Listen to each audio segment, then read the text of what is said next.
अब सबसे पहले हम फिर से जीरो से स्टार्ट करेंगे, ठीक। हाँ जी, इंट्रोडक्शन टू जावास्क्रिप्ट। आज हम जावास्क्रिप्ट के बारे में पढ़ने वाले हैं बहुत ही ज्यादा इन डिटेल में, ठीक। अब जो भी बच्चा नया है प्रोग्रामिंग में, ठीक, हाँ जी, या फिर जिसको पहले भी कोई लैंग्वेज आती है, मान लो किसी बच्चे को आती है सी प्लस प्लस, पाइथन, या किसी को कोई लैंग्वेज नहीं भी आती है, तो इसकी कोई प्री रिक्वेस्ट नहीं है। बेस्ट आपके लिए यही होगा कि अगर आपको प्रीवियसली आपने कोई और लैंग्वेज पढ़ी है, जैसे जब मैं भी था तो जब मुझे सी प्लस प्लस से कभी पाइथन पढ़नी थी तो मुझे उतनी देर नहीं लगी, क्योंकि दोनों प्रोग्रामिंग के जो सिंटैक्स थे वो काफी फैमिलियर थे, ठीक है। सिंटैक्स नहीं आऊंगा, उनका जो लॉजिक था काफी फैमिलियर था, ठीक, हाँ जी। लेकिन अगर आप जावास्क्रिप्ट को पढ़ रहे हैं तो इनका जो लॉजिक है, बिहाइंड द लॉजिक, वो काफी डिफरेंट है जावास्क्रिप्ट का। पहले मैं आपको बता दूं, ये एक प्रोग्रामिंग लैंग्वेज है, तो अगर आप प्रीवियस कोई लैंग्वेज को पढ़ के आ रहे हैं तो प्लीज उन सारे कॉन्सेप्ट को जावास्क्रिप्ट में अप्लाई करने की कोशिश मत करना। उन लॉजिक को, सिंटैक्स तो डेफिनेटली डिफरेंट होंगे, लेकिन जो लॉजिक्स होंगे अगर आपने कोई और लैंग्वेज पढ़ी है तो उनको इसमें अप्लाई बिल्कुल भी ना करें। एक सिंपल एग्जांपल अगर मैं आपको दूं एरे का, तो हर किसी ने बुक की एक डेफिनेशन पढ़ी हुई है, जहां पे कोई लैंग्वेज डिपेंडेंट बुक नहीं होती है, जहां पे हमें सिर्फ पढ़ाया जाता है कि एरे क्या होता है। तो हमें बताया जाता है कि एरे स्टोर्स डेटा इन कंटीग्यूअस मेमोरी लोकेशन। एक बेसिक डेफिनेशन हर किसी ने पढ़ी है कि डेटा को हम एक कंटीग्यूअस मेमोरी लोकेशन पे स्टोर करते हैं, लेकिन ये चीजें हमारी जावास्क्रिप्ट के अंदर होल्ड नहीं करती हैं, ठीक, हाँ जी। और ऐसी इसमें बहुत सारी चीजें हैं जो अदर लैंग्वेज से बिल्कुल भी मैच नहीं करती। सेकंड चीज जो मैं आपको बताना चाहूंगा कि अगर आपको ऐसा लग रहा है, ठीक, अगर आप में से किसी बच्चे को ऐसा लग रहा है कि भाई जावास्क्रिप्ट और जावा में क्या कोई सिमिलरिटी है, तो मैं आपको बताना चाहूंगा इनके अंदर कोई भी सिमिलरिटी अभी फिलहाल प्रेजेंट नहीं है, ठीक, हाँ जी, ये भी क्लियर है, हाँ जी। तो ये मत समझना कि जावा जावास्क्रिप्ट सेम है। अब स्टार्ट करते हैं हम अपने सेशन को, कि इसको इन डेप्थ समझने के लिए एक मिनट रुकिए। हाँ, अब सही है, ओके। चलिए स्टार्ट करते हैं अपने जावास्क्रिप्ट को। आई होप आपको मेरी स्क्रीन विजिबल होगी जावास्क्रिप्ट की। इसमें देख लेता हूं, मैं चेक कर लेता हूं कि आपको विजिबल है या नहीं है स्क्रीन। ओके,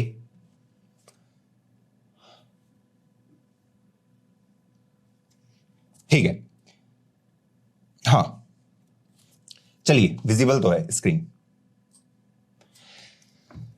तो सबसे पहले हम जावास्क्रिप्ट के बारे में पढ़ने वाले हैं। जावास्क्रिप्ट,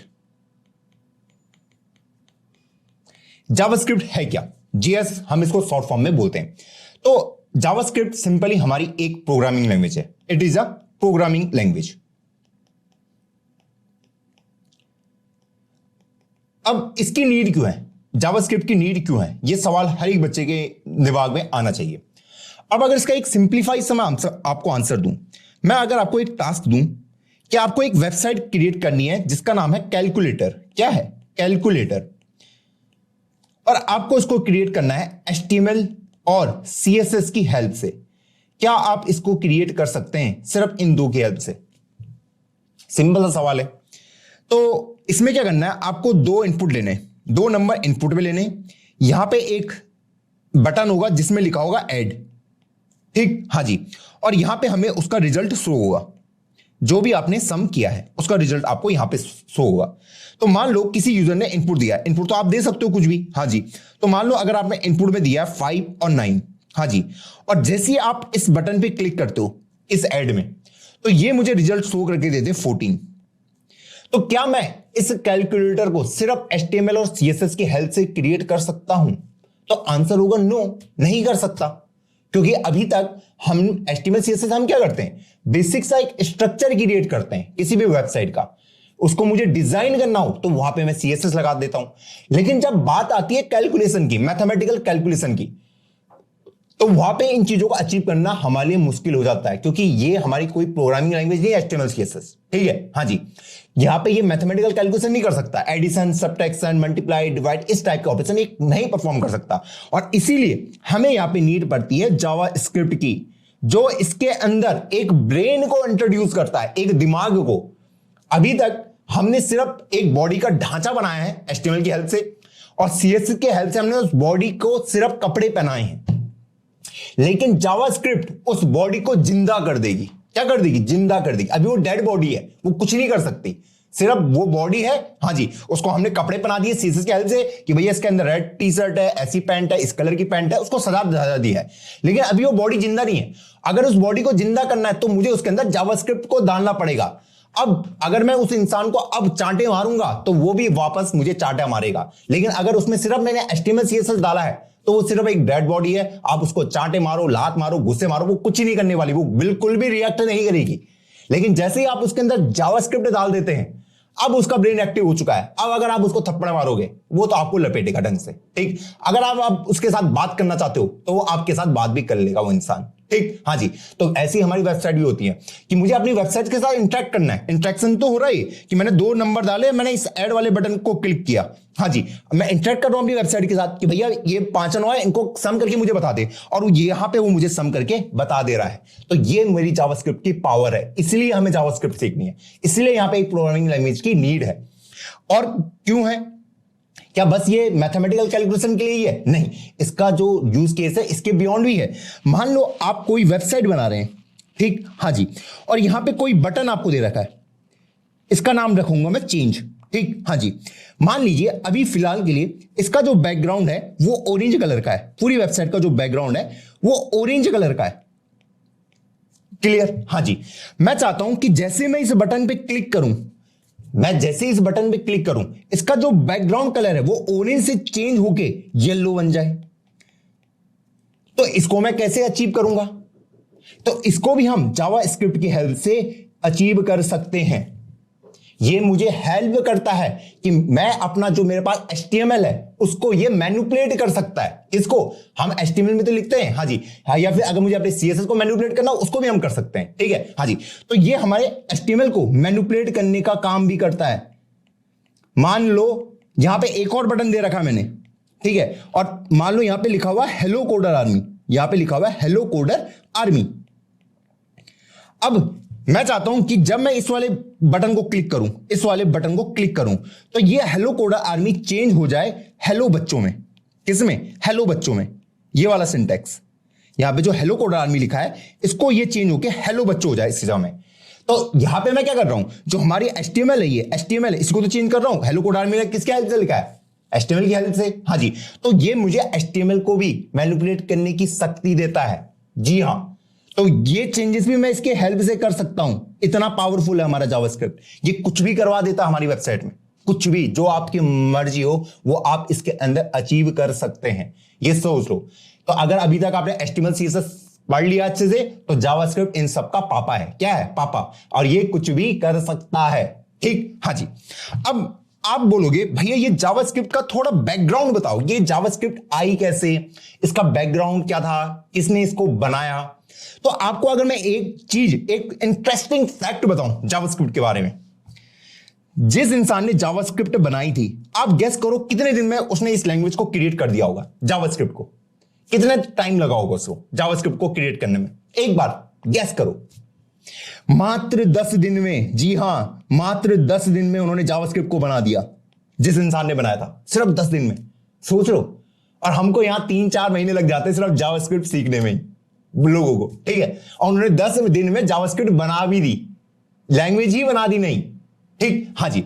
अब वो बनाई कैसे, वो उसके पीछे काम क्या किया, वो अब हम समझते हैं, ठीक, हाँ जी। तो अगर मैं आपसे एक सिंपल सा प्रोग्राम बनाऊं, ठीक है, हाँ जी, ये मेरा ब्राउजर है, ठीक है, ये मेरा ब्राउजर है, ये 3 चीजें समझता है बिल्कुल मस्त करके। ये HTML भी समझता है, CSS भी समझता है, और जावास्क्रिप्ट भी बहुत ही बढ़िया तरीके से समझता है मेरे दोस्त। इसको कुछ भी बता दो HTML CSS जावास्क्रिप्ट से। तो मैं यहां पे इंस्पेक्ट पे जाता हूं, हाँ जी, और यहां पे हम कुछ ऑपरेशन करते हैं, ठीक, हाँ जी। यहां पे मैं जूम कर लेता हूं थोड़ा, हाँ जी, ओके। अब आपको यहां पे एक बटन दिख रहा होगा कंसोल का, ये बटन दिख रहा है आपको? हाँ जी भैया, ये बटन, ठीक है। जिसको नहीं दिख रहा है यहां पे क्लिक कर देना, यहां पे आपको सारे ऑप्शंस मिल जाएंगे, ठीक है, हाँ जी।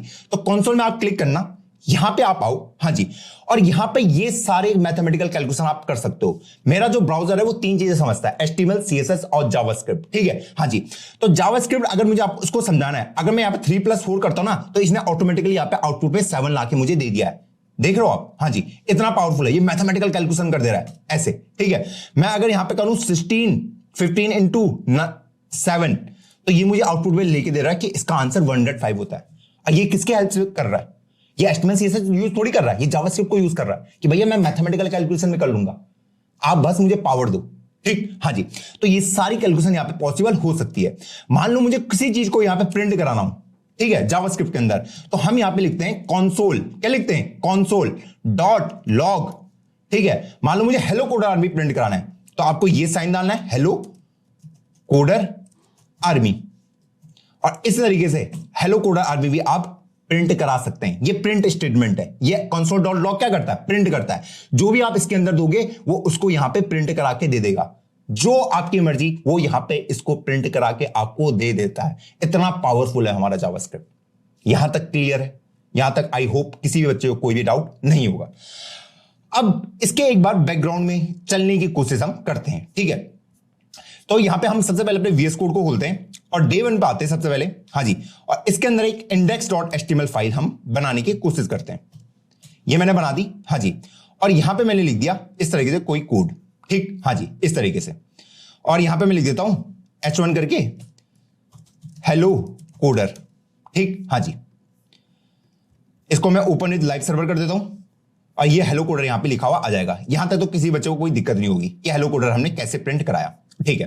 अब यहां पे जावास्क्रिप्ट का इंट्रोडक्शन कैसे होता है, देखो, अगर आपको जावास्क्रिप्ट इंट्रोड्यूस करानी है, ठीक है, तो आपको उसकी एक फाइल बनानी पड़ेगी, ठीक है। उसका नाम आप कुछ भी दे सकते हैं, मान लो मैंने उसका नाम दे दिया फर्स्ट, और उसका एक्सटेंशन जैसे हम किसके लिए लिखते थे, HTML के हम .html लिखते हैं, CSS के लिए हम .css लिखते हैं, तो इसके लिए हम लिखते हैं .js, क्या लिखते हैं, फर्स्ट .js। नाम कुछ भी दे सकते हैं लेकिन एक्सटेंशन देना जरूरी है, तभी वो समझेगा कि ये जावास्क्रिप्ट की फाइल है। JS मतलब जावास्क्रिप्ट की फाइल है, ठीक, हाँ जी। अब मान लो मैं चाह रहा हूं कि यहां पे मैं इस स्टेटमेंट को लिखूं console.log, हाँ जी, और हेलो कोडर आर्मी, ठीक, हाँ जी। अब मुझे अपनी जावास्क्रिप्ट को यहां पे रन करनी है अपने VS कोड के अंदर। क्या मैं इसको रन कर सकता हूं यहां पे? तो अगर मैं इसी स्टेटमेंट को यहां पे लिख रहा हूं ब्राउजर के अंदर, क्योंकि मुझे पता है मेरा ब्राउजर समझता है HTML CSS जावास्क्रिप्ट सब समझता है, ठीक है। अगर इस स्टेटमेंट को मैं यहां पे लिखता हूं, ओके, ये मुझे अलाउ नहीं कर रहा है बाहर से लिखने के लिए, तो मैं यहां पे लिख देता हूं हेलो कोडर आर्मी, और मैंने इस तरीके से लिख दिया, हाँ जी। और जैसे ही मैं एंटर मारता हूं तो यहां पे हेलो कोड आर्मी लिखा हुआ आ जाता है, जो मैंने यहां पे लिखा था। ये प्रिंट कराने के लिए यूज करते हैं console.log को हम क्या करते हैं, प्रिंट कराने, किसी भी स्टेटमेंट को प्रिंट कराने। तो क्या ये चीज मैं अपने इस VS कोड के अंदर एग्जीक्यूट कर सकता हूं, अपनी जावास्क्रिप्ट फाइल को क्या मैं इस VS कोड के अंदर कर सकता हूं रन? तो हम यहां पे एक रन स्टेटमेंट का इस्तेमाल कर सकते हैं, ठीक है। तो यहां पे मैं आया, यहां पे हमने सबसे पहले व्यू में गए और यहां पे हमने टर्मिनल को ओपन किया, किसको, टर्मिनल को, ठीक है, हाँ जी। ये टर्मिनल यहां पे ओपन हो चुका है, ठीक, हाँ जी। अब यहां पे ये ऑलरेडी इसने डे 1, इसको मैं एक बार क्लियर करके दोबारा खोलता हूं, हाँ। तो ये यहां पे इसने इस फोल्डर को खोल दिया, नेक्सस वाला। ये क्या है, ये मेरा नेक्सस का फोल्डर है, इसके अंदर HTML की फाइल, CSS की फाइल, JS की फाइल। तो सबसे पहले मुझे JS वाली फाइल में जाना पड़ेगा, ठीक, हाँ जी। तो मैं लिखूंगा CD, इसको मैं ये कर देता हूं, हाँ, यहां पे लिखूंगा मैं CD, और सबसे पहले उस फोल्डर के अंदर जाऊंगा। किस फोल्डर के अंदर रखिए, 03 JS के अंदर। तो यहां पे लिख दूंगा 03 JS। तो मैं इस फोल्डर के अंदर चला गया, इस वाले फोल्डर के अंदर। अब मुझे डे 1 फोल्डर के अंदर जाना है, क्योंकि 03 JS के अंदर ही तो डे 1 फोल्डर है, हाँ जी, उसके अंदर मूव करना है। C मतलब CD, ठीक है। ओ सॉरी, ये यहां टाइप हो गया CD, हाँ जी। अब मैं यहां से किसके अंदर मूव कर गया, डे 01, यहां पे मैं मूव कर गया। लेकिन अभी मैं इस फाइल को रन नहीं कर सकता, इस फाइल को मैं रन नहीं कर सकता। जिनको डायरेक्ट अभी भी पता नहीं कि टर्मिनल को हम कैसे खोल सकते हैं, डायरेक्ट टर्मिनल को कैसे खोल सकते हैं, अगर आपके पास मैकबुक है आप इस तरीके से खोल सकते हैं, वरना आप क्या यूज कर सकते हो, कंट्रोल, यहां पे आप क्या करोगे, कंट्रोल और ये वाला सिंबल, सॉरी ये वाला सिंबल, ये वाला, ठीक, हाँ जी। कंट्रोल के साथ जो आपका सबसे एस्केप पे नीचे वाला बटन है ना, जो टिल्ट वाला बटन है, हाँ जी, कंट्रोल इसको दबाओगे तो एक साथ ये सीधा टर्मिनल खुल जाएगा, ठीक है। जिनको अगर शॉर्टकट की चाहिए तो कंट्रोल प्लस टिल्ट वाला सिंबल, ठीक, हाँ जी। तो आपका डायरेक्ट टर्मिनल खुल जाएगा इससे भी, ठीक, हाँ जी। मुझे पता मेरे पास मैकबुक है तो आपके पास ये ऑप्शन नहीं आ रहे होंगे टर्मिनल का, हाँ जी। तो आप यहां पे क्या कर सकते हैं, डायरेक्ट की कंट्रोल प्लस टिल्ट वाला सिंबल, ठीक, हाँ जी, जिसका ये इस टाइप का होगा सिंबल कंट्रोल के साथ, ठीक, हाँ जी। तो इन दोनों को अगर दबाओगे तो आपका ये ऑप्शन खुल जाएगा। देखो इसने यहां पे भी दे रखा है कि इनको मैं दबाऊंगा तो ये खुल जाएगा, ठीक, हाँ जी, कंट्रोल के साथ ये वाला। ठीक, तो टर्मिनल खोलना आपको आ जाएगा। लेकिन अभी ये फाइल यहां पे रन नहीं हो सकती जो मैं बात कर रहा था। क्यों? अगर मैं इसको रन करना चाहूं तो इसको रन कराने का सिंपल तरीका है, मैं यहां पे लिखूंगा नोड, हाँ जी, और यहां पे मैं लिख दूंगा फाइल का नाम first.js, ठीक है, क्योंकि इस फोल्डर के अंदर ही रखा गया है, day1 फोल्डर के अंदर ही रखा गया है। तो मैं अगर इस स्टेटमेंट को लिखता हूं और एंटर मारता हूं तो ये लिखेगा कमांड नोड फाउंड। ये अभी नोड को नहीं पहचानता है कि ये नोड क्या है, ये अभी पहचानता नहीं कि नोड है क्या, ठीक, हाँ जी, इसलिए फाइल अभी रन नहीं हो रही है, वरना ये यहीं पे आउटपुट में दिखा देता हेलो कोडर आर्मी, लेकिन अभी इसको पहचानता नहीं है। तो नोड कमांड को ये पहचानता नहीं है, ये नोड क्या है भैया। अभी हमने मन स्टैक पढ़ना है, हाँ जी, मन स्टैक में हमें पता है एम का मतलब मोंगोडीबी है, ई का मतलब एक्सप्रेस है, आर का मतलब रिएक्ट है, एन का मतलब नोड है, हाँ जी। तो नोड को हम फ्यूचर में पढ़ेंगे, लेकिन उसका एक ओवरव्यू आज हम लेने वाले हैं कि नोड है क्या। अब दूसरा क्वेश्चन आपका ये होना चाहिए कि ये ब्राउजर तो मेरा जावास्क्रिप्ट समझ रहा है, जब मैं यहां पर console.log कोड आर्मी लिख रहा हूं, ये तो समझ रहा है, हाँ जी, बिल्कुल बढ़िया तरीके से, लेकिन ये नहीं समझ रहा है, कौन? मेरा VS कोड उसको नहीं समझ पा रहा है। ऐसा क्यों हो रहा है? ये तो समझ रहा है, हाँ जी, लेकिन ये नहीं समझ पा रहा है। इसके पीछे का रीजन क्या है? देखो, ये जो है ये है मेरा गूगल क्रोम, ये क्या है? मेरा गूगल क्रोम है, ठीक है, और इसके अंदर एक V8 इंजन है। जैसे हमारे पास, जैसे अगर मैं C++ की बात करूं, मैं C++ जब भी कोड लिखता हूं उसको मैं रन करवाता हूं, हाँ जी, तो उसके लिए रन करने के लिए मुझे कंपाइलर चाहिए होता ना, हाँ जी, जो उसको रन करवाता है, हाँ जी, तो वो C++ उसका नाम GCC है या फिर टर्बो C++ अलग अलग है, ठीक है, हाँ जी। वैसे ही इसके पास भी कि अगर उसको इसको रन करना है तो इसके पास भी कुछ होना चाहिए, हाँ जी। यहां पे जो स्टेटमेंट लिखी है उसको समझेगा कैसे, इसको समझेगा कैसे? तो उसको समझने के लिए ब्राउजर के अंदर वो चीज ऑलरेडी प्रेजेंट होती है जिसका नाम है क्रोम के अंदर V8 इंजन। क्या है क्रोम के अंदर? उसका नाम है V8 इंजन, जो इस स्टेटमेंट को समझता है कि इसका मतलब क्या है, कि console.log का मतलब क्या है। अगर मैं हेलो ही लिख रहा हूं ना, हाँ जी, तो वो इसका मतलब समझता है, ठीक है, कि मुझे ये स्टेटमेंट को प्रिंट कराना है। अब वो समझ कैसा रहा है? तो इसके पीछे लिखा है V8 इंजन। V8 इंजन का मतलब ये मत समझना कि वहां पे कोई इंजन रखा हुआ किसी ने, ठीक है, सिर्फ उसका नाम है V8 इंजन। जैसे अगर आप जावा पढ़ोगे तो जावा का भी अपना एक कंपाइलर होगा, ठीक, हाँ जी, पाइथन होगा उसका भी कंपाइलर होगा, जो उस कोड को रन करेगा। जो कोड को रन करने का मतलब क्या है? जो आपने लिखा उसको समझना, उसको समझना, है ना, हाँ जी। अगर मैं यहां पे किसी और लैंग्वेज में कोड लिखता हूं, किसी और लैंग्वेज में कोड लिखता हूं, मान लो मैं यहां पे कोड लिखने लग गया रूबी लैंग्वेज में, ठीक है, तो क्या ये समझ पाएगा? नहीं समझ पाएगा। समझने के लिए क्या चाहिए? अगर मैं आप लोगों से अभी फ्रेंच में बातें करने लग जाऊं इस क्लास में, क्या आपको समझ आएगा? कुछ भी नहीं आएगा। हमको क्या चाहिए होगा? कोई ट्रांसलेटर चाहिए होगा ना, जो आपको समझा पाए कि मैं क्या बोल रहा हूं, है ना, हाँ जी। वैसे ही इसको कि मैंने यहां पे लिख तो दिया, लेकिन इसको समझाएगा कौन? हाँ जी, तो वो समझाने का काम इसके अंदर, मेरे जावास्क्रिप्ट के अंदर V8 इंजन का होता है, जो इस कोड को कंपाइल करता है, ठीक है, पूरे कोड को रन करेगा और इस स्टेटमेंट को प्रिंट कर देगा, ठीक, हाँ जी। अब यहां पे हम एक स्टोरी के साथ इस चीज को डिस्कस करेंगे। पहले मैं आपके कमेंट पढ़ लेता हूं कि यहां तक क्या आपको कोई डाउट तो नहीं है? बिल्कुल सही। जैसे जावा के अंदर JVM है, जावा वर्चुअल मशीन, है ना, हर लैंग्वेज के अंदर। देखो मैं जावा के अंदर उतना मैंने कभी काम किया नहीं है, बस मुझे इतना पता है कि उसके अंदर JVM रहता है, ठीक है, हाँ जी, हाँ। देखो मैं कोई भी लैंग्वेज में लिखूं उसको समझ में आना चाहिए ना कि ये लिखा क्या है मैंने स्टेटमेंट। हवा में तो समझ नहीं पाएगा कोई भी। VS कोड हमारा क्या है? सिंपल एक टेक्स्ट एडिटर है जहां पे मैं कुछ भी टेक्स्ट लिख रहा हूं, है ना, हाँ जी, यहां तक क्लियर है भैया, बहुत सही, बहुत सही, ठीक। अब इसकी ना एक थोड़ी स्टोरी पे जाते हैं, आपको मजा आएगा। देखो बात है, देखो ये जो मैं कहानी सुनाऊंगा ना, इसमें ईयर आगे पीछे हो सकते हैं, उसके लिए मुझे माफ करना। वो आपको कोई पूछेगा नहीं, इंटरव्यू वगैरह कोई नहीं पूछने वाला, ठीक है। जो लोग कहते हैं ना कि कहानी याद करके जाओ, वो इंटरव्यू में पूछ लोगे, ये सिर्फ आपको ना प्यार दिलाने के लिए, ठीक है, कि आपको याद है। मुझे आज तक किसी ने नहीं पूछा कि भैया जावास्क्रिप्ट कितने दिन में बनी, किसने बनाई, उस ऑथर का नाम याद करो। ये काम करना आपका नहीं, आप यूपीएससी का पेपर नहीं दे रहे हो कि मैं हर किसी का नाम इतिहास जान के बैठूं, ठीक है। अगर पता तो ठीक है, पर लेकिन ये चीज कोई नहीं पूछने वाला कि भाई जावास्क्रिप्ट कितने दिन में बनी थी, इसका फाउंडर कौन था, इसका ये कौन था, ये कोई नहीं पूछेगा आपसे, ठीक है। लॉजिक पूछा जाएगा जावास्क्रिप्ट का, ठीक। तो स्टोरी को स्टोरी की तरह ले, मजे के लिए, ठीक, हाँ जी। अब देखो यहां पे क्या होता, यहां पे एक कंपनी थी नेटस्केप करके, ठीक, हाँ जी, नेटस्केप करके। अब इस कंपनी का नाम याद रखने की जरूरत नहीं है, ठीक है। एक चीज और, आप में से बहुत सारे बच्चे मुझे पूछते हैं भैया आपने ना अपने कोर्स का नाम नेक्सस क्यों रखा? क्या आपको पता है जो हमारा पहला वेब ब्राउजर था उसका नाम भी क्या था? नेक्सस था। जो हमारा पहला वेब ब्राउजर था ना उसका नाम क्या था? नेक्सस था। ठीक। तो आज के बाद अगर आपको ये पूछ लिया गया आपके यूपीएससी के पेपर में कि भैया रोहित नेगी ने अपना कोर्स का नाम नेक्सस क्यों रखा, तो इस स्टेटमेंट को दे देना कि हमारा जो पहला वेब ब्राउजर था उसका नाम नेक्सस था, इसलिए हमने अपने कोर्स का नाम नेक्सस रख दिया। ठीक है, हाँ जी। तो यहां पे अगर मैं बात करूं नेटस्केप की, तो ये हमारा उस टाइम पे सबसे पॉपुलर वेब ब्राउजर हुआ करता था। 1995 की बात होगी, 1995 के अराउंड की। ठीक, हाँ जी, उस 1990 से 1995 के अराउंड की बात होगी। तो वहां पे ये वेब ब्राउजर बहुत ही पॉपुलर था उस टाइम। ना तो गूगल क्रोम था, ना फायरफॉक्स था, कोई नहीं था। ठीक, हाँ जी, उस टाइम पे नेटस्केप बहुत पॉपुलर था। अब नेटस्केप पॉपुलर क्यों बना? देखो, उससे पहले HTML CSS आ चुकी थी। ठीक, हाँ जी, लेकिन वहां पे उन्हें चाहिए था कि भैया हमारी जो ये वेबसाइट्स हैं इनके अंदर जान फूकी जाए, ये कुछ कैलकुलेशन खुद से कर पाए, जो भी मैंने आपको बताया। तो इसीलिए यहां पे इंट्रोडक्शन होता है जावास्क्रिप्ट का। और वहां पे एक बंदा काम करता था जिसने इस लैंग्वेज को मात्र 10 दिन के अंदर क्रिएट कर दिया। इस लैंग्वेज को, किसको? नेटस्केप को, नहीं सॉरी, जावास्क्रिप्ट को। अब उसके बाद जो ये नेटस्केप का वेब ब्राउजर था ये दुनिया में बहुत पॉपुलर हो गया। एक तो ये फ्री था, अज्यूम करो 1995 की बात, कि भैया आप इंटरनेट को यूज कर पा रहे हो, वही बड़ी बात है। ठीक है, और उसके अंदर इंटरेक्टिविटी भी ऐड हो गई, तो ये तो हिट होना ही होना था, इसको तो हिट होने से कोई रोक ही नहीं सकता था। तो ये बहुत ही ज्यादा फट गए वेब ब्राउजर और हर जगह हल्ला मच गया। अब वहां पे क्या होता है, वहां पे एक कंपनी आती है माइक्रोसॉफ्ट। कौन आती है? माइक्रोसॉफ्ट। हां, वहां पे क्या आती है? एक कंपनी आती है माइक्रोसॉफ्ट।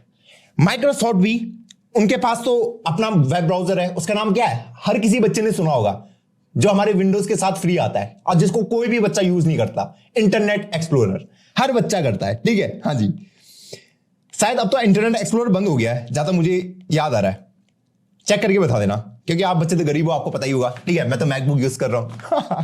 चलो ठीक है, ठीक है, ठीक है, ओके, ज्यादा जोक नहीं। ठीक है, हाँ, तो वहां पे इंटरनेट एक्सप्लोरर था। ठीक है, इन्होंने अपने उसमें जावास्क्रिप्ट ऐड कर दी थी। हाँ जी, अब इंटरनेट एक्सप्लोरर इनका ऐसे कंपटीटर आ रहा था माइक्रोसॉफ्ट का। इन्होंने कहा यार हमको भी ये रेस जीतनी है। अब माइक्रोसॉफ्ट ने वही काम किया जिसमें वो एक्सपर्ट है। इन्होंने देखा, इन्होंने जावास्क्रिप्ट यूज करी है, हाँ जी, अपने वेब ब्राउजर के अंदर, और ये बहुत हिट हो रहे हैं। इन्होंने कहा मैं तो डायरेक्ट जावास्क्रिप्ट यूज कर नहीं सकता। तो इन्होंने क्या किया, इनके कोड को कॉपी पेस्ट किया। ठीक है, उसमें थोड़ा लीपापोती करी, थोड़ा चेंजेस वगैरह किए और अपनी खुद की लैंग्वेज बना दी, जिसको हम बोलते हैं जे स्क्रिप्ट।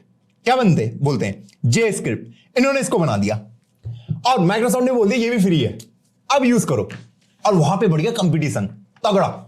ठीक, हाँ जी, अब ये टेंशन में आ गए कौन? नेटस्केप वाले, क्योंकि नेटस्केप उस टाइम पे छोटी कंपनी थी, अब माइक्रोसॉफ्ट काफी बड़ी कंपनी थी। ठीक, हाँ जी, अब माइक्रोसॉफ्ट ने बोला कि भैया इस नेटस्केप को तो मैं मार ही डालूंगा। ठीक है, इतना तगड़ा कंपटीशन लाऊंगा जैसे जियो लाया। जियो ने छोटी छोटी सारी कंपनियां बंद कर दी जो अभी पहले आती थी, यूनिनॉर वगैरह, और वोडाफोन चलता है, मुझे आइडिया नहीं है अभी। हाँ, आइडिया वोडाफोन तो शायद मर्ज हो गए, और भी बहुत सारी कंपनी, टाटा डोकोमो हो गई। तो उन्होंने क्या करा, जियो ने छोटी कंपनी को मार दिया। क्यों, कैसे मार दिया? बहुत पैसा है। माइक्रोसॉफ्ट ने बोला हम भी यही स्ट्रेटजी यूज करेंगे। उन्होंने बोला कि भैया ये तो फ्री है ही। ठीक है, इन्होंने कहा कि जो हमारा विंडोज सिस्टम है, माइक्रोसॉफ्ट ने कहा था विंडोज, हाँ जी, इन्होंने क्या करा, विंडोज के साथ by default internet explorer free आता है। बाय डिफॉल्ट वो स्टोर रहता है आपके विंडोज के अंदर। अब इनका दिमाग खराब हो गया नेटस्केप का। अब नेटस्केप पास उतने पैसे थे भी नहीं। हाँ जी, अब नेटस्केप ने उसके बाद एक गलती और कर दी। इन्होंने क्या किया, इन्होंने अपने ब्राउजर को, इन्होंने कुछ सर्विसेज तो फ्री रखी और कुछ कर दी पेड। अब माइक्रोसॉफ्ट ने कहा कि हमारे इसमें तो सारी सर्विसेज फ्री हैं, जो यूज करना करो, हम बिल्कुल चार्ज नहीं करने वाले।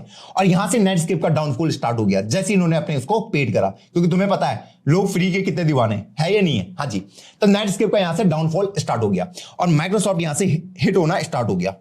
अब यहां पे अभी भी जो डेवलपर थे उनके लिए बहुत दिक्कतें आ रही थी।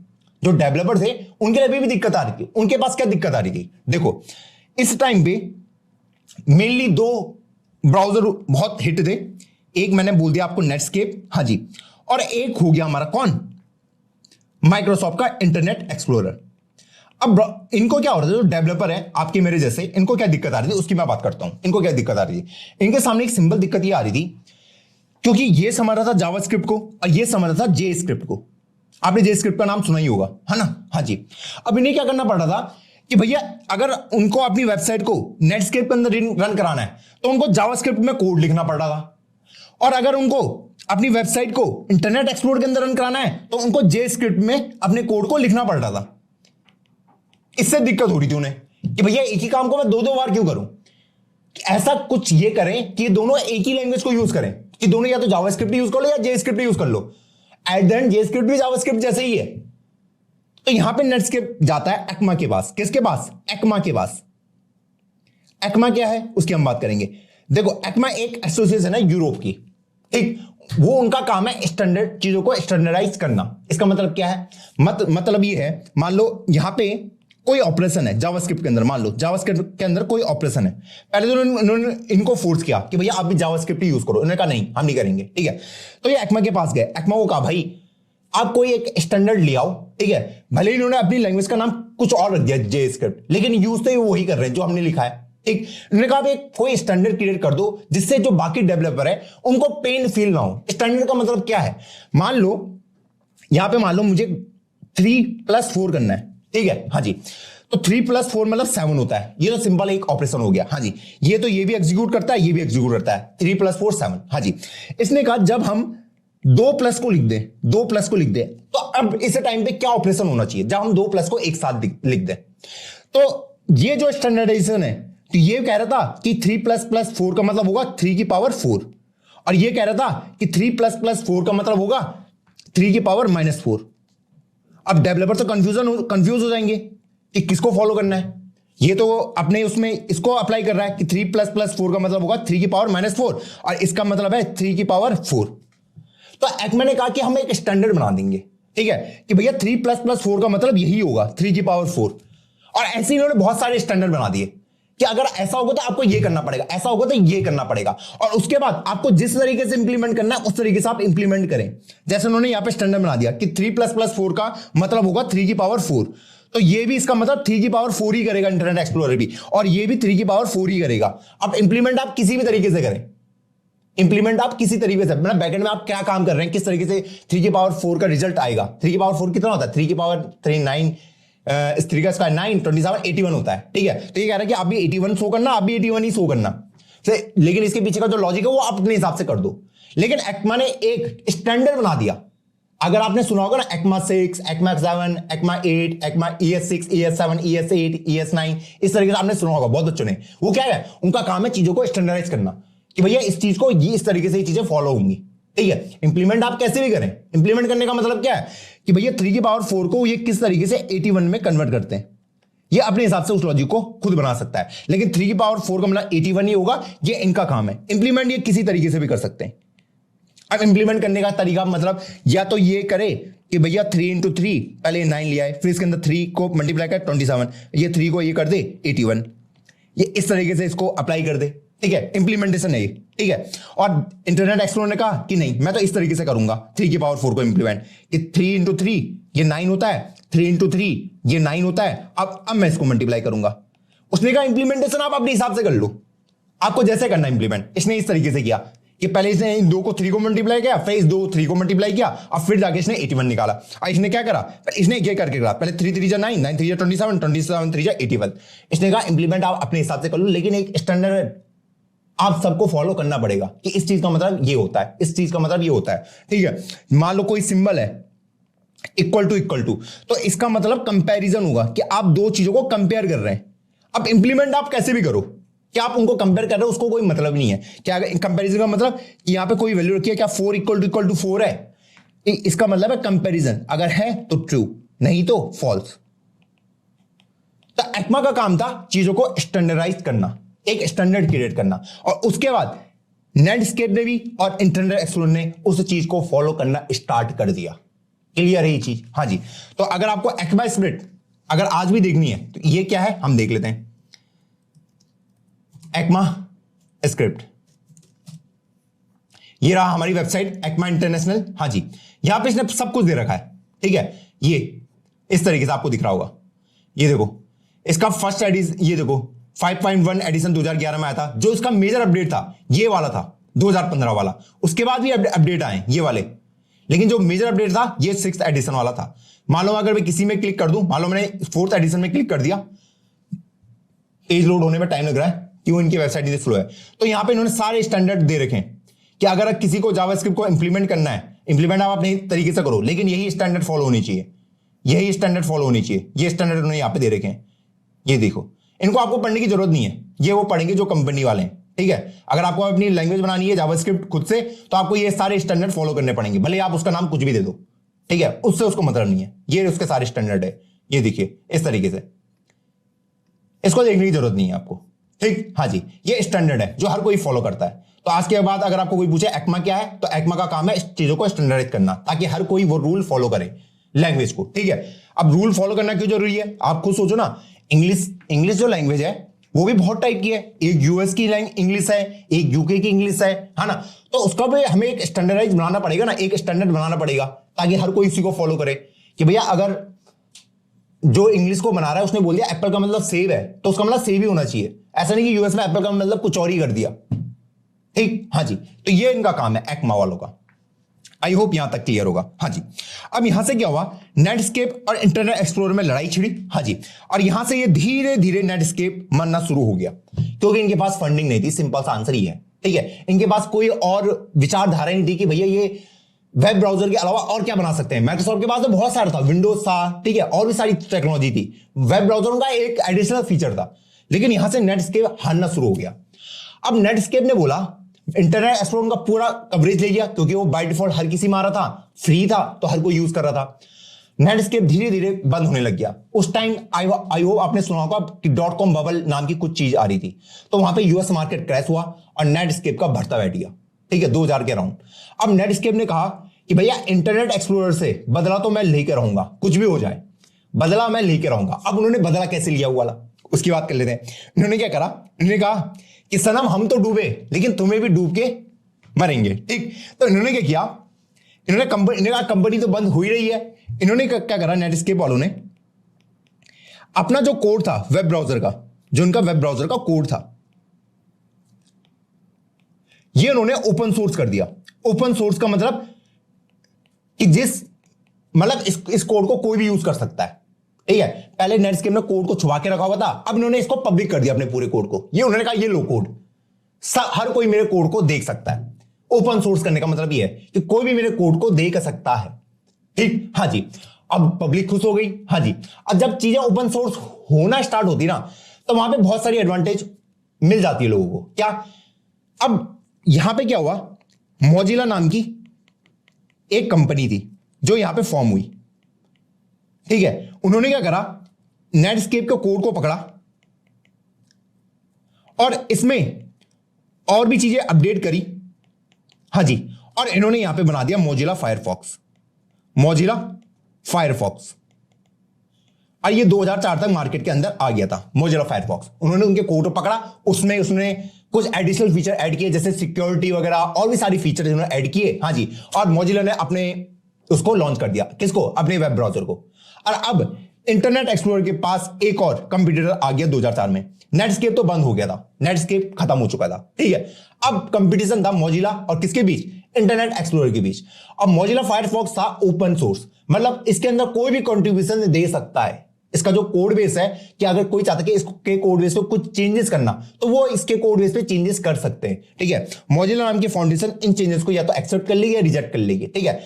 ओपन सोर्स करके क्या हुआ, जो डिफरेंट डेवलपर थे वो अपने हिसाब से उस चीज को क्या कर सकते, कस्टमाइज कर सकते थे, ठीक है। कि भैया मुझे चाहिए कि ये वाला फीचर भी इसके अंदर आ जाए, अगर मोजिला वालों को पसंद आ गया उस फीचर को एक्सेप्ट कर लेंगे, ठीक है। मतलब एक तरीके से फ्री सेवा हो गई, फ्री सेवा, ठीक है। कोई भी डेवलपर आके कुछ भी अपडेट उस पर मार सकता है। हाँ जी, अगर मोजिला ने एक्सेप्ट कर लिया तो अपडेट उसके अंदर परमानेंटली चेंज हो जाएंगे।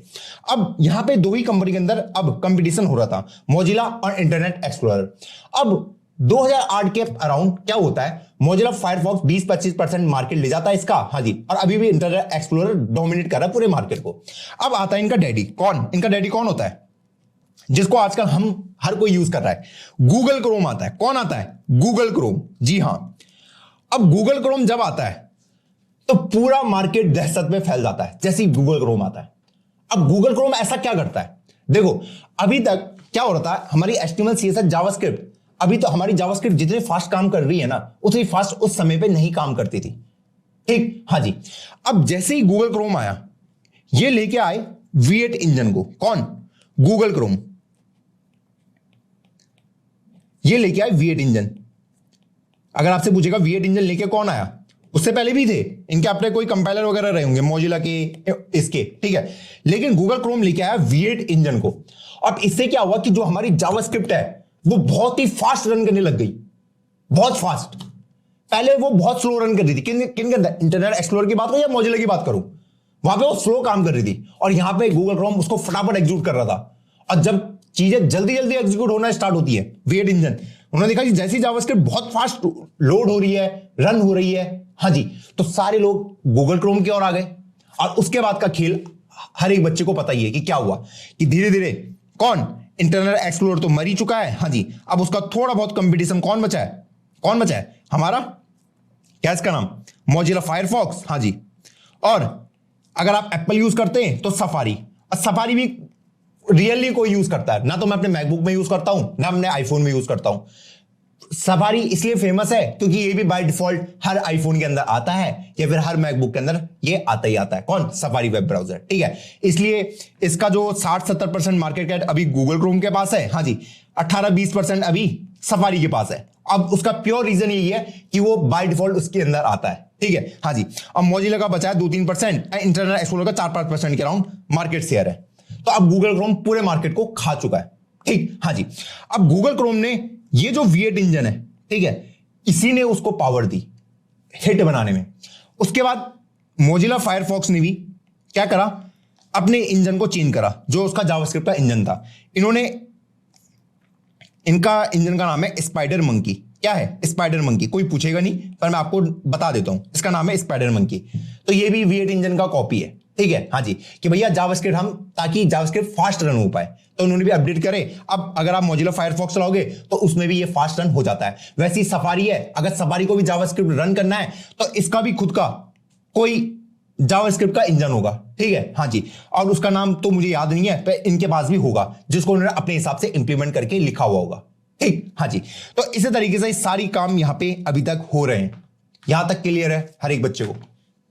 हाँ, टॉर, ब्रेव, मतलब जितने वेब ब्राउजर है वो अपने JS इंजन को अपने हिसाब से बना देते हैं, बस उनको वो स्टैंडर्ड फॉलो करने, जो स्टैंडर्ड लिखे गए ना उनको फॉलो करने, ठीक है, हाँ जी।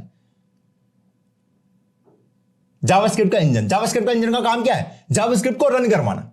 तो JS, हर एक ब्राउजर का खुद का JS इंजन होगा, बस शर्त यह है कि हर किसी को वही चीज फॉलो करनी पड़ेगी जो ECMAScript ने स्टैंडर्ड दिए। कोई भी वेब ब्राउजर कोई भी बनाए अपने JS इंजन को, स्टैंडर्ड वही फॉलो करेगा जो ECMA के हैं, ठीक, वरना हर एक डेवलपर को हर एक वेब ब्राउजर का अलग अलग लिखना पड़ेगा भाई, हाँ, ठीक, हाँ जी। क्या V8 engine is a compiler? हम उसको ना तो कंपाइलर बोलते हैं ना हम उससे इंटरप्रेटर बोलते हैं, हम उसे बोलते हैं जस्ट इन टाइम, जिट। अभी समझाऊंगा उसके बारे में, ठीक, हाँ हाँ हाँ, ठीक है, एल्विस भाई स्क्रिप्ट ठीक है, ठीक है, ठीक है। अब बहुत बच्चे को डाउट आ रहा है, भैया ये JS इंजन क्या है, इतना बात कर ली, क्यों कर ली इसकी बात? देखो, इसको मैं Node.js के अंदर डिस्कस करूंगा, अभी के लिए मैं आपको समझा देता हूं JS इंजन क्या है। ये JS इंजन है। कंपाइलर का काम क्या होता है, मैं अगर आपसे पूछूं, मैंने आपको पहले भी बताया कंपाइलर का काम क्या होता है, ठीक है, मैंने उसको कुछ इनपुट में डेटा दिया, हाँ जी। कंपाइलर का काम होता है उसको एक मशीन लैंग्वेज में कन्वर्ट करना, जिसको मेरी मशीन समझ पाए, मशीन कोड क्या होता है, 0-1 की फॉर्म में। यहां पे मैं किसी भी लैंग्वेज में कोड लिखूं, मान लो मैंने C++ में कोई कोड लिखा है तो मैं उसको कंपाइलर में दिया, और कंपाइलर का काम होता है उसको मशीन कोड में चेंज करना। सेम काम JS इंजन का मेरे दोस्त। आपने जावास्क्रिप्ट में कोड लिखा है, जावास्क्रिप्ट में आपने कोड लिखा है, हाँ जी, आपने इसको दिया, अब ये इसको मशीन लैंग्वेज में कन्वर्ट करेगा 0-1 की फॉर्म में, क्योंकि 0-1 ही तो मेरे मशीन समझती है। बस यही है JS इंजन, बाकी कुछ नहीं है।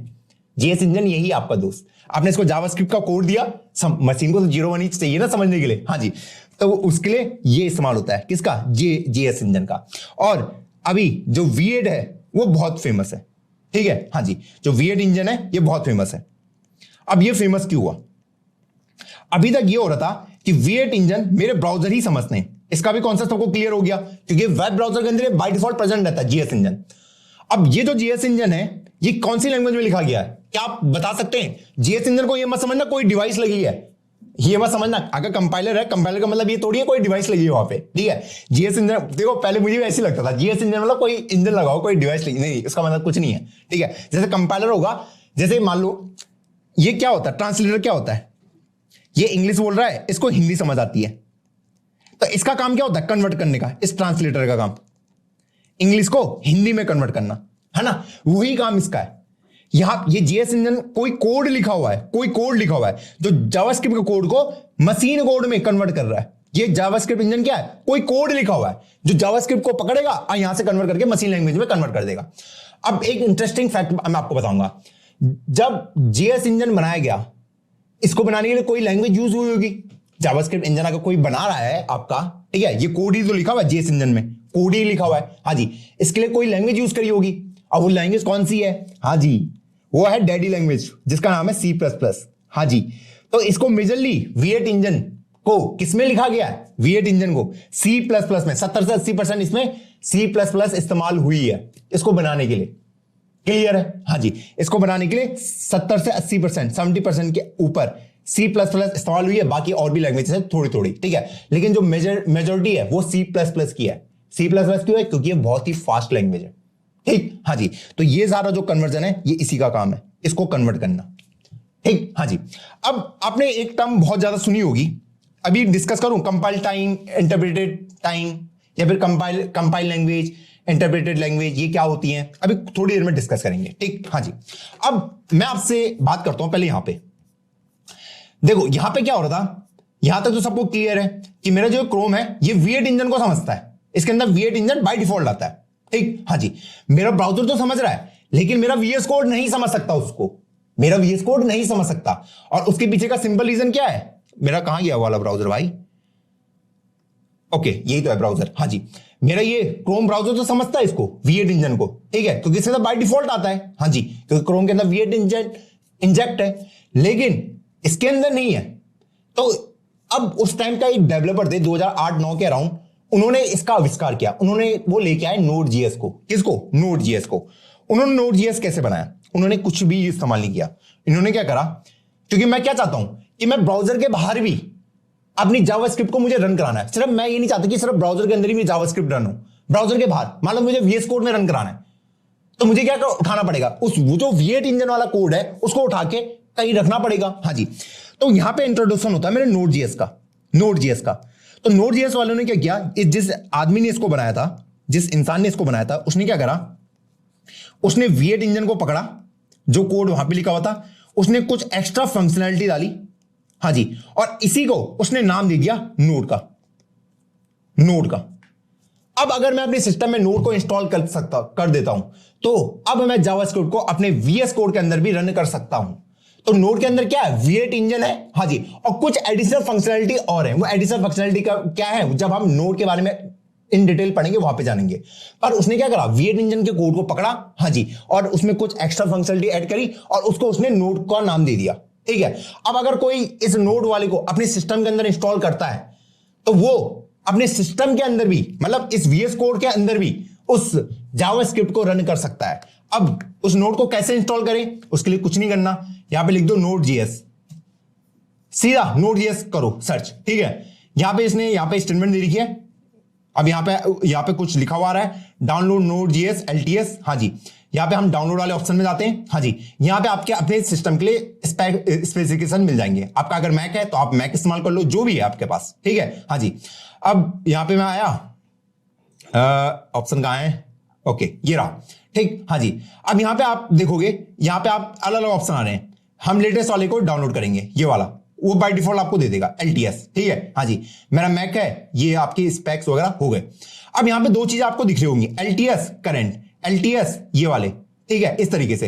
अब LTS का मतलब क्या है और ये करंट का मतलब क्या है, क्या इसके बारे में अभी डिस्कस करें, हाँ जी। देखो, LTS का मतलब है लॉन्ग टर्म सपोर्ट, ठीक है। LTS और करंट ये दो आपको दिख रहे होंगे। LTS को ही हमको डाउनलोड करना है, जो हम डेवलपर है हमको LTS ही करना है। LTS में क्या है, ये हमारा एक स्टेबल वर्जन है, इसको हम कहते हैं स्टेबल वर्जन।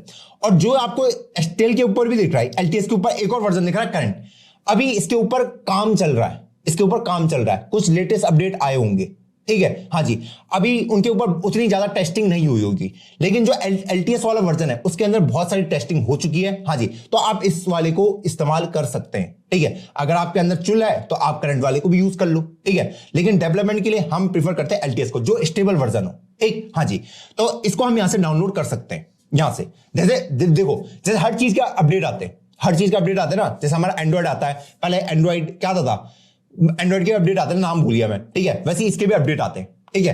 तो ये उसके अपडेट रहे, ये सारे, ये आपको दिख रहे हैं, हाँ जी। यहां से ये स्टार्ट हुआ था, ये सारे अपडेट होते होते ये आज यहां पहुंच चुका है, ठीक है। तो हम LTS को करना है, ना कि करंट वाले को, ठीक, हाँ जी। क्योंकि करंट वाला भी स्टेबल नहीं है, ठीक है। उसके अंदर कुछ अगर बग वगैरह हो गया, आपका सिस्टम में कुछ दिक्कतें आ गई, तो भैया आप ही जिम्मेदार होंगे।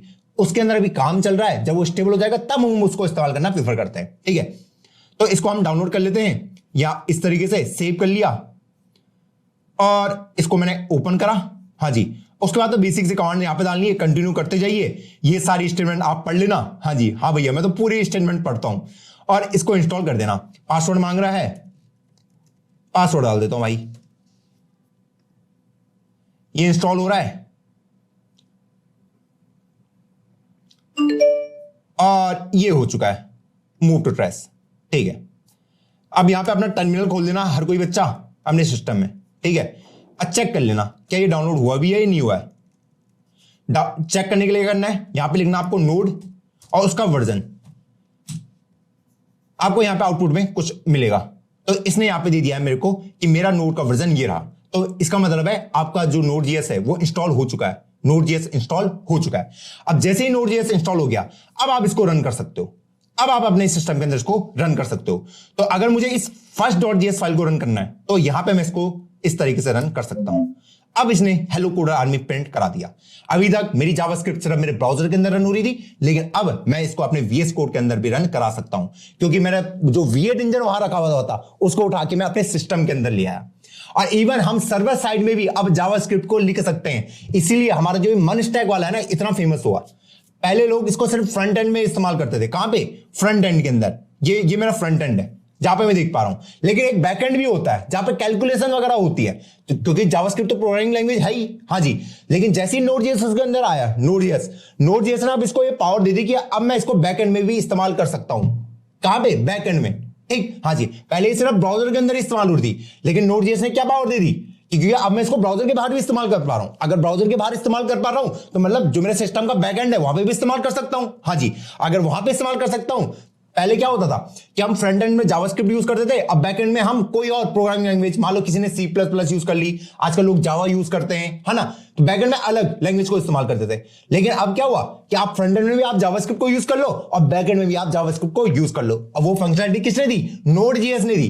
कि Node.js ने क्या किया कि भैया उसने V8 इंजन को बाहर उठाया, हाँ जी, ब्राउजर से, कि आप उसको ब्राउजर के बाहर इस्तेमाल कर सकते हैं। अगर मैं ब्राउजर के बाहर इस्तेमाल कर सकता हूं अपने सिस्टम के अंदर, तो मतलब मैं उसको बैकएंड में भी इस्तेमाल कर सकता हूं, हाँ जी। तो अब मुझे सिर्फ एक ही प्रोग्रामिंग लैंग्वेज सीखने की जरूरत है, उसका नाम है जावास्क्रिप्ट, और आप उसको कहीं भी इस्तेमाल कर सकते हो, फ्रंट एंड में भी, बैक एंड में भी, जहां मर्जी वहां इस्तेमाल करो। क्या यहां तक मेरा पॉइंट क्लियर है? ओके। एक बच्चा कह रहा है भैया आपने रन कैसे किया, आपने रन कैसे किया? चलो रन वाला स्टेटमेंट हम दोबारा देख लेते हैं, ठीक है, हाँ जी। देखो Node.js हमने इंस्टॉल कर लिया है अपने सिस्टम के अंदर। अब मुझे अपने अगर इस प्रोग्रामिंग लैंग्वेज को, ठीक है, इस First.js को रन कराना है यहां पे, तो आपको यहां पे टर्मिनल खोलना आना चाहिए। क्या खोलना, टर्मिनल खोलना, ठीक है। तो Ctrl+F8 को दबाओगे, आपका टर्मिनल खुल जाएगा ऑटोमेटिकली, ठीक, हाँ जी। मैंने क्या करा, Ctrl+ ये, ठीक, हाँ जी। या फिर आप इसको टॉप से भी खोल सकते हैं, अगर आपके इसमें है टर्मिनल वाला ऑप्शन, ये दिख रहा है आपको, ये सिंबल, ये Ctrl+ ये वाला टिल्टे वाला, ठीक है। इसको अगर आप क्लिक करते हैं तो आपके उसमें खुल जाएगा। देखो मैं यहां पे लिख देता हूं, आपको क्या क्या करना है। आपको इस्तेमाल करना है कंट्रोल का बटन, तो होगा ही सबके उसमें, हाँ जी। और ये वाला सिंबल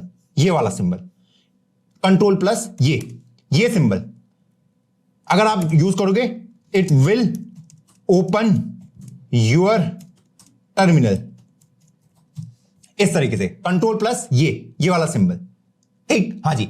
तो जैसे मैंने ये दबाया तो आपका ये खुल गया, ठीक है। अभी ये कहां पे, नेक्सस वाले फोल्डर के अंदर, किसके अंदर, नेक्सस वाले फोल्डर के अंदर। लेकिन First.js यहां पे रखी है, तो पहले मुझे यहां पे मूव करना पड़ेगा day 1 तक। कैसे मूव करूंगा, नेक्सस से पहले यहां पे आऊंगा 03GS के पास। कैसे आऊंगा, हमें पता है कैसे आना है, CD, हाँ जी, 03GS, आ गया, हाँ जी। उसके बाद मुझे डे 1 वाले मान है, वही CD, हाँ जी, और सॉरी CD और डे 1 मैं आ गया यहां पे, ठीक। अब मुझे इसको रन करना है, इस वाले को। तो अब मैं इस फाइल का नाम दे सकता हूं। मुझे लिखना है सबसे पहले नोड और फाइल का जो भी आपका नाम है first.js। जैसे आप एंटर दबाओगे आपका हेलो कोड आर्मी प्रिंट होके आ जाएगा। अब आप यहां पे भी इसको रन कर पा रहे हो, क्या ये क्लियर है? हाँ, ओके। हाँ, अरे यार इनका नाम मैं भूल जाता हूं, जो ये सिंबल वगैरह रहते हैं ना, इनका नाम मैं भूल जाता हूं, मेरे को भूलने की बीमारी बहुत ज्यादा है। हाँ भैया, रिव्यू कर दो प्रोजेक्ट का। अरे पहले टीए वगैरह को चेक तो करने दो। हाँ हाँ हाँ, ठीक है ठीक है भैया। एक्सेप्ट डिस्कॉर्ड रिक्वेस्ट जितेंद्र मिस्त्री, ओके ठीक है। यार डिस्कॉर्ड तो ओपन ही कर रखा हमने। हाँ जी, क्या आप ज्वाइन नहीं हो पा रहे हैं? ठीक है ठीक है, ओके ओके।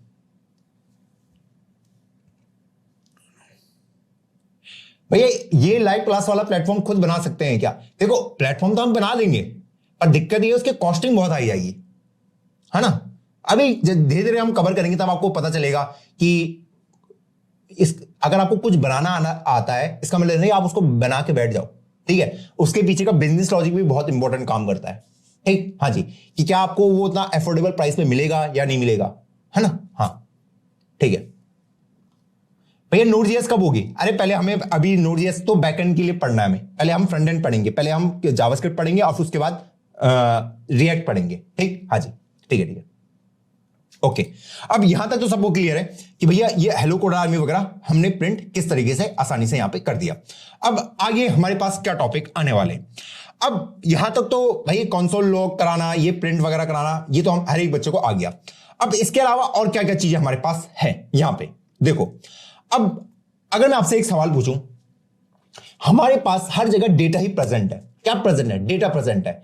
अगर डेटा प्रेजेंट है तो डेटा को स्टोर भी कराना पड़ेगा। भैया डेटा क्या है? आप अपना इंस्टाग्राम आईडी डालते हो, उसका पासवर्ड डालते हो, वो आईडी पासवर्ड कहीं तो स्टोर होगा, कहीं तो सेव होगा। इंस्टाग्राम का जब आप आईडी डालते हो, पासवर्ड डालते हो, तो कहीं वो डेटाबेस वगैरह में सेव होगा, स्टोर होगा। हाँ जी, तो उनको हम स्टोर कैसे कराते हैं, है ना। तो उसके लिए हमें चाहिए होते कुछ कीवर्ड वगैरह, चाहिए होंगे नहीं चाहिए होंगे। आपकी फोटो है, फोटो को भी कहीं आप स्टोर करके रखोगे। आपने कोई मैसेज लिखा है, वो भी कहीं स्टोर होगा इंस्टाग्राम के सर्वर में।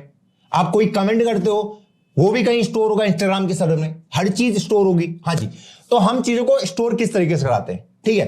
तो यहां पे हमें नीड पड़ती है किसकी? यहां पे हमारे पास 3 चीजें होती हैं। क्या क्या होती है? एक होता है लेट, एक होता है हमारे पास कॉन्स्ट, और एक होता है हमारे पास वेर, ठीक। हाँ जी, मैं यहां पे मेंशन कर देता हूं, जो हमारा वेर है, ठीक है, ये आउटडेटेड है, ये ओल्ड है, ये ओल्ड है, ठीक है। ये है क्या, पहले उसको समझने की कोशिश करते हैं। देखो मान लो मुझे किसी नंबर को स्टोर करना है, मान लो मुझे को 10 को स्टोर करना है अपने सिस्टम के अंदर, कैसे करूंगा?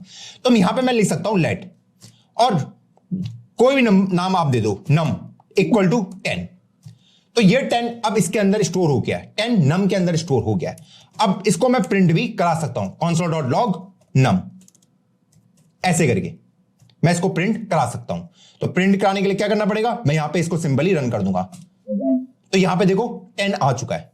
तो यहां पे इसने क्या किया, मैंने सबसे पहले क्या दिया, मैंने लिखा लेट, हाँ जी, ठीक है, वेरिएबल का नाम जो भी है आपका, ठीक है, और उसके अंदर क्या वैल्यू मैं डालना चाहता हूं। अगर आप किसी और लैंग्वेज से आते हो, C++, ठीक है, वहां पे मुझे देना पड़ता है कि ये इंटीजर टाइप का है, फ्लोट टाइप का है, स्ट्रिंग टाइप का है, किस टाइप का है। यहां पे कुछ भी देने की जरूरत नहीं है। यहां पे लिखो सिर्फ लेट नंबर और जो आपको डालना है, ठीक है। मैं यहां पे लिखूंगा लेट, हाँ जी, यहां पे एक वेरिएबल ले लेते हैं AR, हाँ जी। मुझे अगर इसके अंदर स्ट्रिंग डालनी है, क्या डालनी है? स्ट्रिंग। तो यहां पे मैं इस तरीके से स्ट्रिंग को भी डाल सकता हूं। स्ट्रिंग मतलब क्या है?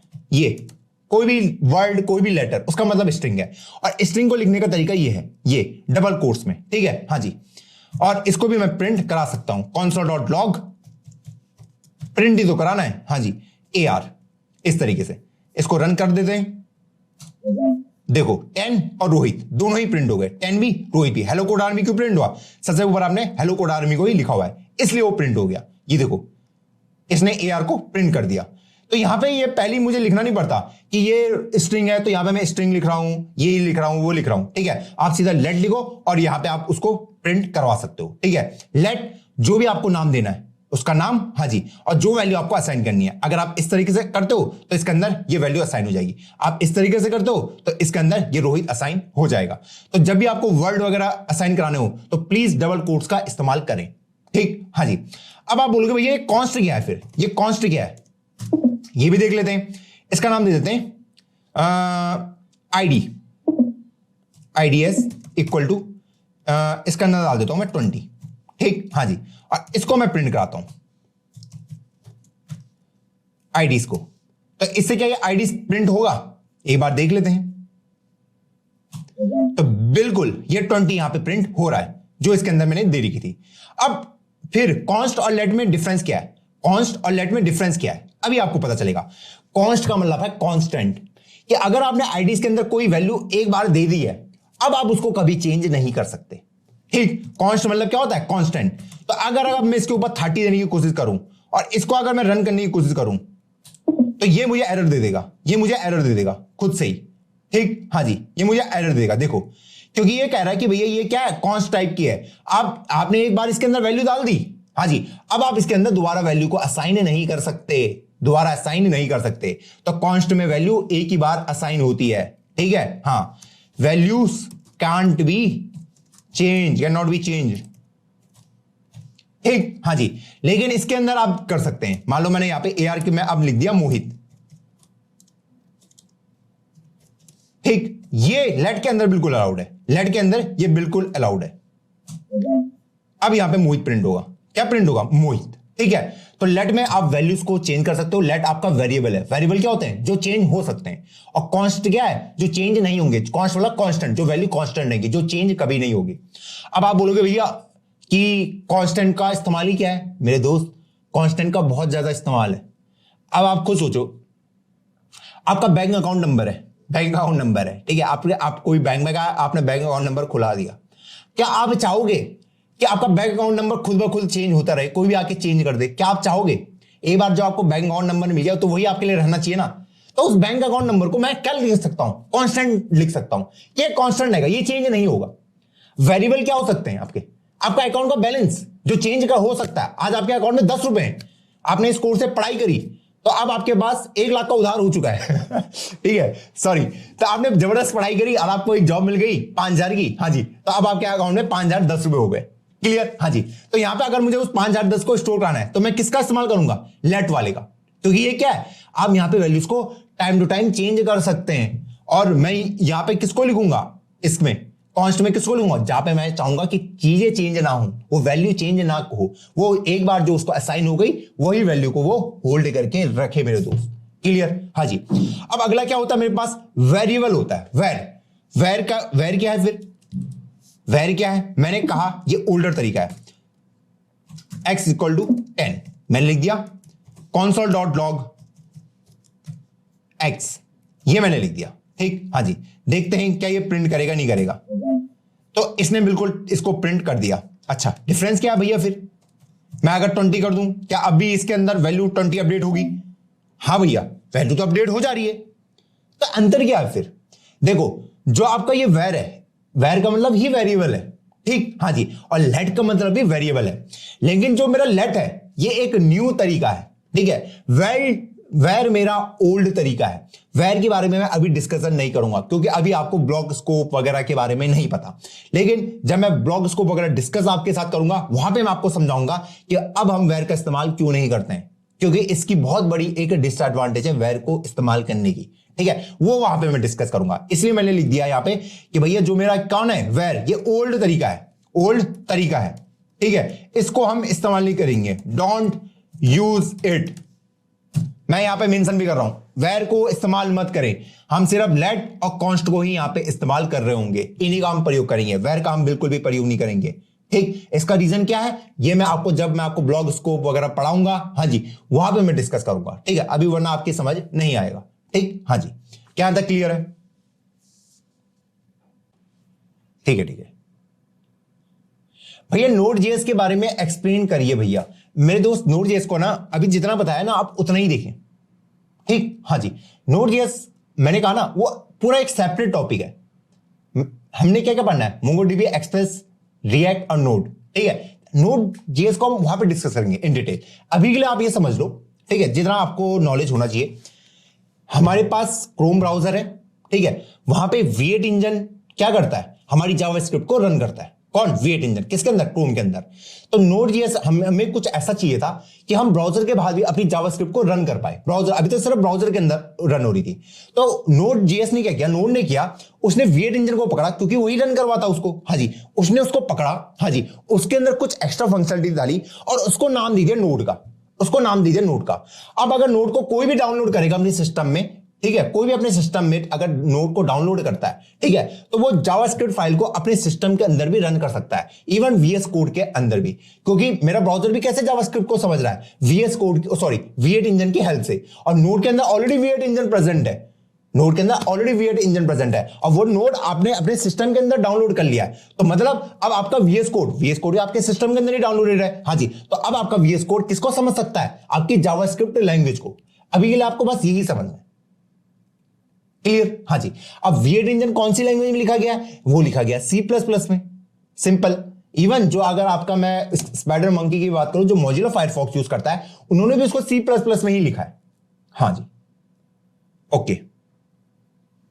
भैया वेर क्यों यूज नहीं करते? मैंने कहा मेरे दोस्त, अभी हम इसको आगे के लेक्चर में डिस्कस करेंगे। अभी आपको तो ब्लॉग स्कोप वगैरह के बारे में आइडिया नहीं है ना, जब हम धीरे धीरे डिस्कस करेंगे तब हम उसको क्लियर करेंगे। पर अभी के लिए आप ये अज्यूम कर लो कि भैया इसको इस्तेमाल नहीं करना है, बहुत ही छोटा सा टॉपिक है, ठीक, हाँ जी, हाँ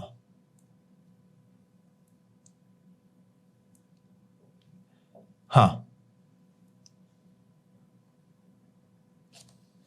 भैया VS कोड बाय डिफॉल्ट क्यों नहीं देता है? अब ओके, बहुत प्यारा क्वेश्चन है। एक बच्चे ने कहा कि भैया ये जो VS कोड है ये बाय डिफॉल्ट क्यों नहीं देता है ये फंक्शनलिटी। अब मेरे दोस्त, मैंने आपको बताया VS कोड मेरा सिर्फ एक टेक्स्ट एडिटर है। टेक्स्ट एडिटर का मतलब क्या है कि वहां पे आप कोई भी टेक्स्ट लिख सकते हैं। अब अगर VS कोड मुझे Node.js वाली फंक्शनलिटी बाय डिफॉल्ट देने लग जाए, अब मेरे पास इतनी सारी लैंग्वेजेस हैं, मेरे पास C भी है, C++ भी है, ठीक है, मेरे पास जावा है, ठीक है, मेरे पास R है, मेरे पास C शार्प है, इतनी सारी लैंग्वेजेस हैं। क्या वो सबके कंपाइलर को उठा के VS कोड के अंदर डालेगा? और अगर वो VS कोड के अंदर सबके कंपाइलर को बाय डिफॉल्ट डालना शुरू हो गया, तो आपके इस VS कोड का साइज कितना बड़ा हो जाएगा? VS कोड का ही साइज कितना बड़ा हो जाएगा, आप खुद से पूछिए। मान लो अगर अभी VS कोड का साइज होगा मान लो 200 MB, और वो सबको स्टोर करके रखने लग गया, भैया आपको VS कोड का साइज 1.5 GB बन जाएगा, 1.5-2 GB।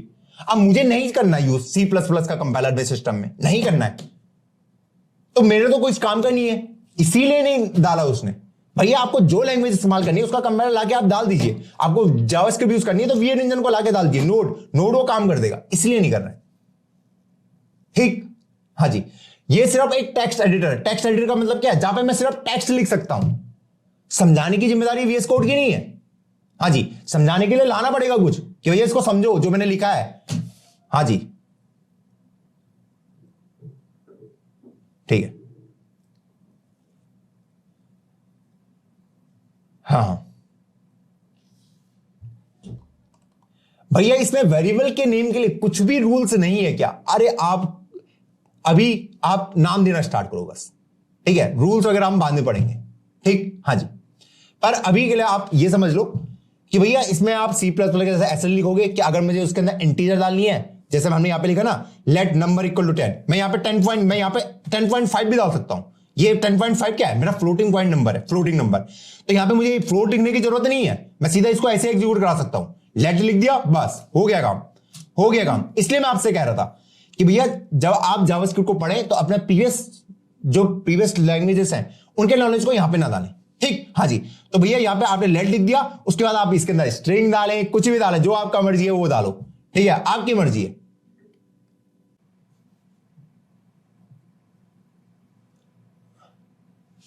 ठीक है, चलो फिर आज के सेशन रैप अप करते हैं।